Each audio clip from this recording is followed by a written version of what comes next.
চট্টগ্রামের রাউজান পতনগর ফাজিল ডিগ্রি মাদ্রাসার অধ্যক্ষর দায়িত্বত আছে।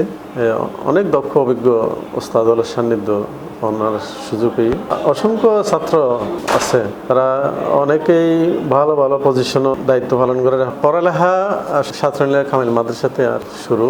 আসসালামু আলাইকুম রহমতুল্লাহি বরকাতুহু। দর্শক, আমরা সবসময় ব্যতিক্রম অনুষ্ঠান লই যাবে চেষ্টা করি, তার ধারাবাহিকতায় আর পাশে ওনারা যারা দেখতে গুণ। দর্শক, আসলে আর হাসে প্রচুর মানুষ সকল আছে, কিন্তু আর জ্ঞানী গুণী প্রবীণ আলেম অক্কলের আর দিন দিন বুলিদের গুই প্রবীণ আলেম অক্কলের আর খবর নলের যারা একটা মিডিয়া তাই ভাল লাগে তারা মনে করি বড় আলেম। আসলে মিডিয়ার বাইরে যে অনেক আলেম আছে যারা হাসে আর নজাই খবর নাকি এরকম একজন আলেম ওনার সামনে আজ উপস্থাপন করছি, যার জ্ঞানের গভীরতা এবং পণ্ডিততা অনেক বিষয়ের উদ্যোগের কিন্তু পারদর্শী প্রখ্যাত আলেমে দিন।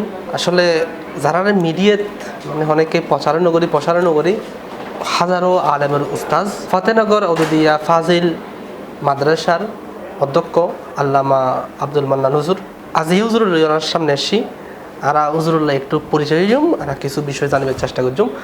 হুজুর আসসালামু আলাইকুম রহমতুল্লাহি বরকাতুহু। ওয়ালাইকুম আসসালাম রাহমাতুল্লাহি বরকাতুহু। হুজুর, সর্বপ্রথম ওনার একটা পরিচয় যারা দর্শকের উদ্দেশ্যে দিতেন।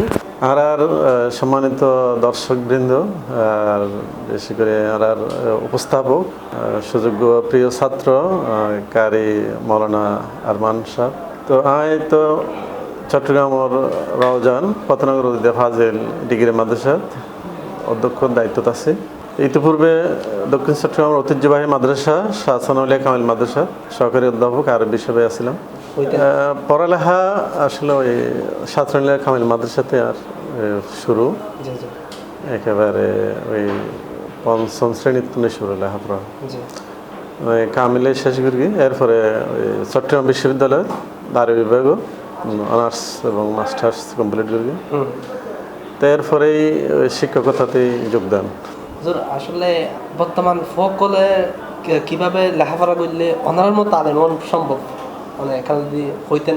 পড়ালেখা তো এখন দিনী শিক্ষার যে সাথে সাথে আরাতে মনে করেন এই যে প্রাতিষ্ঠানিক শিক্ষা কর্মক্ষেত্রে প্রতিষ্ঠিত অনুযায়ী উভয় দিক আরবি বিষয় এবং জেনারেল বিষয় দুনোয়ার চাহিদা আছে। তো বিশেষ করে মাদ্রাসা প্রতিষ্ঠার মূল লক্ষ্য উদ্দেশ্য ইয়ান অনেক ক্ষেত্রে আরাতে এখন একটু অবহেলার, যেহেতু আর মাদ্রাসা শিক্ষা ইয়ান ধারা প্রচলন করিবার লক্ষ্য উদ্দেশ্য দেখি আর দিনী বিষয় কোরআন হাদিস শিক্ষা এগুলোতে যাতে আর সন্ধান পারদর্শী হয় এবং আর সমাজ জুড়ে তারা ইসলামের সঠিক রূপরেখা নিজেরা এবং সমাজ দুনোর তারা দায়িত্ব করে, এই লক্ষ্য উদ্দেশ্যে লেখাপড়ার দরকার।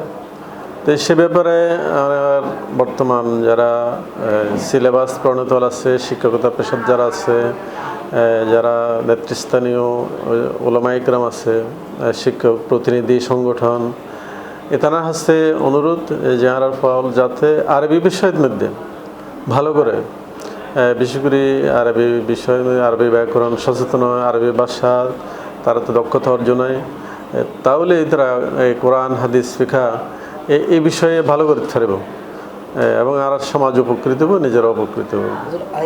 বিষয় নতুন আসলে উস্তাদ হয়জন আছিল। উস্তাদ তো আর মাদ্রাসা জীবনের মধ্যে তো অনেক প্রবীণ আলেমল আছিল, থানা বহুত আছিল ওস্তাদুল আসাদা পর্যায়ের অনেক দক্ষ অভিজ্ঞ। তারপরে আর বিশ্ববিদ্যালয় পর্যায়ের আর স্যারল আছিল।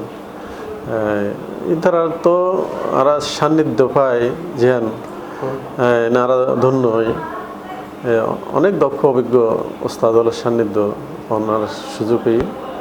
তো অনেকেই পৃথিবীতে এখন নাই, আর তারা দোয়া করে যারা আছে তারা সুস্বাস্থ্য দোয়া করে আল্লাহ তারা হায়াত দারাজ করুক।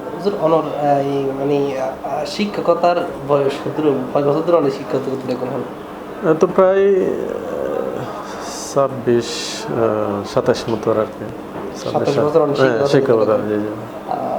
আরেকখান বিষয় বর্তমানে ছাত্র হুদিন আছে যে এই পর্যন্ত ওনার কত ছাত্র আছে বলে আমার মনে হচ্ছে দেখুন ছাত্র তো আসলে সঠিক নির্ণয় এখন 27 বছরের ভিতরে সাথে অসংখ্য ছাত্র আছে, তারা অনেকেই ভালো ভালো পজিশনও এই দায়িত্ব পালন করে, এখন শিক্ষকতা সহ বিভিন্ন পেশার মধ্যে তারা এখন দায়িত্ব পালন করে। তারা আল্লাহ দোয়া করে, তারাও যেন আর আল্লাহ দোয়া করে। ধন্যবাদ, অসংখ্য ধন্যবাদ। ওনারে খুব সুন্দর করিয়ে ওনার যে বর্তমান যারা শিক্ষার্থীসকল আছে তারা খুব সুন্দর পরামর্শ দিন এবং ওনার সামান্য জীবনের কিছু কথা তুলে জন্য আর দর্শকের পক্ষতুন সি প্লাস পক্ষতুন ওনার অসংখ্য অসংখ্য ধন্যবাদ জানাই। অবশ্যই আমি ধন্যবাদ জানাই, শুক্রিয়া জানাই, যার কারণে পরিস্থিতি বললে একটু কিছু প্রয়োজনীয় আলোচনা পৌঁছাইতে পারলে শ্রোতারা আছে, দর্শকরা আছে, আমরা সুযোগ দিন। ধন্যবাদ ওনার কর্তৃপক্ষ। হুজুর অনেক দোয়া করি, হুজুর আল্লাহ দোয়া করি, দর্শক ওনারাইও দোয়া করিবেন আল্লাহ যেন হুজুর হায়াতত বরকত দান করে। দর্শক ভালো থাকবেন, সুস্থ থাকবেন আশা কামনা করি। আগামী পর নতুন অনুষ্ঠানে যাবার চেষ্টা করছি। আসসালামু আলাইকুম ওয়া রাহমাতুল্লাহি ওয়া বারাকাতুহু।